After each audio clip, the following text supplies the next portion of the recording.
Hey everyone, welcome back. I am Professor Steven, and in this video we are going to talk about the cash flow statement. Now this is one of the harder topics that we cover in Corp 1, so we're going to try to take our time with this thing and hopefully build some intuition and some understanding on how to construct and use a cash flow statement. So the plan for this video is to introduce the cash flow statement to understand what the purpose of this thing is and why it is useful for users of the financial statements. And then we're going to get into the basic structure of the cash flow statement. So I like to start my discussion about cash flows with W.T. Grant. Now this was a department store back in the 60s that expanded really rapidly, one of the biggest in the country, but they ended up going bankrupt in 1975. And it's kind of an interesting story about what ended up happening accounting-wise. So if we take a look at their earnings and their cash flows leading into the bankruptcy, we can see that earnings income actually stayed pretty strong, even into that bankruptcy year. But there's this big split where cash flows kind of take a nosedive. And so what we're going to try to learn in kind of this lecture and the next couple classes is how do we end up with this cash flow split? So what ended up happening was that as they expanded, each store was allowed to issue credit to their customers on their own. So they had no centralized database of who they were loaning money to as people purchased goods on credit. And so one person could walk into one W.T. Grant, borrow money to buy a bunch of goods. They could walk into another one, borrow a bunch of money to buy some more goods. And eventually they rack up all this kind of accounts receivable that comes not collectible because these people kind of overextended themselves and they can't collect on all the sales that they're making. So eventually cash flows decline even though earnings look strong because they're still making sales, and the company can't pay their debts and they go bankrupt. So I think this is kind of a cool illustration in that the income statement is not kind of enough by itself to evaluate a company, but you need to pay attention to the cash flows as well. So what is the cash flow statement? Well, it's just kind of a breakdown of how we go from our cash balance at the end of one year to our cash balance at the end of the next year. So if we started with $100 in cash at the beginning of the year and we ended up with $150 in cash, we had a net increase of $50. But it's not like we just collected $50 in cash. We had way more cash inflows and outflows for all sorts of reasons. And so the cash flow statement is going to explain where those inflows came from and where those outflows came from. And it explains this by dividing it into kind of three groups. We're going to have cash flows from operating activities. So that's kind of the normal sales and cost of sales and all that sort of stuff of our business. We're going to have cash flows from investing activities. And these are kind of the long-term expenditures we make on things like PP&E, or if we invest in, equities or debt, kind of the stock market, that sort of thing. And then we're going to have cash flows related to financing activities. And this is when we borrow money from lenders or we pay that money back, or we raise money through equity or pay that money back to our equity holders in the form of dividends.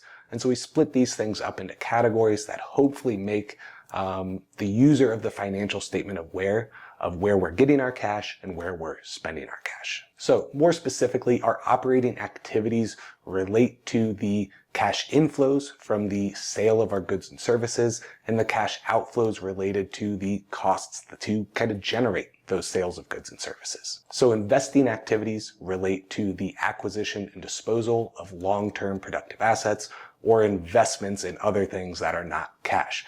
And so for our class, the two big categories you want to keep in mind are PP&E, if we're buying and selling that, or investments in, debt or equity securities if we're buying or selling those. And finally, financing activities are those transactions with how we raise our money. If we're borrowing money, we're paying that money back from lenders, or if we're raising cash in the form of giving out equity, or we're paying cash back to our equity holders in the form of dividends or treasury stock purchases, those sorts of things fall under the financing activities. And so you could kind of categorize those into two groups where they're transactions with creditors and transactions with shareholders. So the cash flow statement is essential to understanding kind of the financial health of a given company.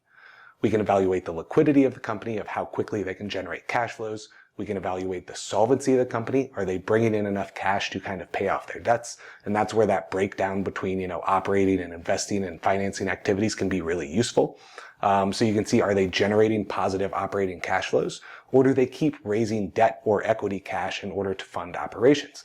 And if they stop being able to raise that cash, are they going to have enough operating cash flows to continue going? And finally, we can assess kind of the quality of net income. So what we saw with W.T. Grant was that they had income. They kept making sales and making kind of money according to the accounting rules, but they weren't collecting cash on all those sales. And so it made the quality of those earnings quite a bit less, which you might have been able to identify from the cash flow statement. Now, the cash flow statement has its own limitations. Like all the financial statements, firms can manipulate it to some extent by accelerating or delaying cash flows, so they can accelerate collections if they're able to. They can shorten, credit terms that they give to their customers. They can delay payments to their customers to look like they have higher operating cash flows. And then, like everything, the cash flow statement is not kind of a complete picture of the firm. I mean, generally we believe we do accounting and accruals and all that kind of stuff because we think the net income number is a better predictor of future performance. And so the cash flow statement is not perfect. Kind of these things working together are much better for evaluating a company. Now, we talked about the type of transactions that fall into operating, investing, and financing cash flows, but there are a few important exceptions that we need to learn. And these are just the types of things you either need to memorize or you write them down on some sort of cheat sheet for an exam so that, these are the kind of tricky items to watch out for. So in terms of debt, we talked about how borrowing money from, say, a bank or issuing bonds, that sort of things, borrowing money, the cash inflows goes into the financing section, and paying back that money also goes into the financing section. The interesting thing, though, is that the interest we pay on that debt is going to go in operating. And I think the rationale behind this is that if we need to borrow money to fund our operations, the interest is the cost of that borrowing. And so the cost of funding our operations goes up in the operating section. Now, equity is a little bit different than debt in that everything falls in financing. So if we raise cash from our equity holders, that's a cash inflow in financing. And if we pay cash back to our equity holders in the form of dividends or treasury stock, those are both financing activities. Now, in terms of investments, we have a couple exceptions here. Now, investments are either we buy stock in other companies, we buy equity in those companies, or we lend money to those companies and receive interest in exchange. And so the initial investment, either buying the stock or lending that money, is an investing activity, an investing outflow. And when we sell that stock and receive the cash, or they pay us the money back that we loaned them, that is also an investing inflow. Now, in between that, if we receive dividends or we receive interest, these are both considered operating activities. Now, this one, I don't have a great explanation for. I think the borrowing money and the interest payments we make going in operating has some logic behind this. This one, it's just one of these exceptions in the accounting rules that you either need to write down, that's kind of my recommendation, or try to memorize that dividends received, interest received goes up in operating. So, closing thoughts here.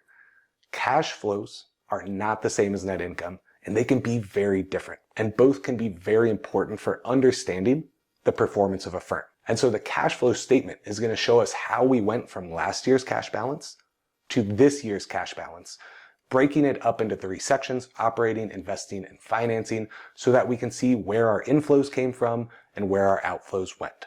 Do we have high operating cash flows, negative operating cash flows? Are we borrowing lots of money? Are we paying lots of money back to our shareholders? It just gives us a better picture of the financial health of a firm. Thanks for watching.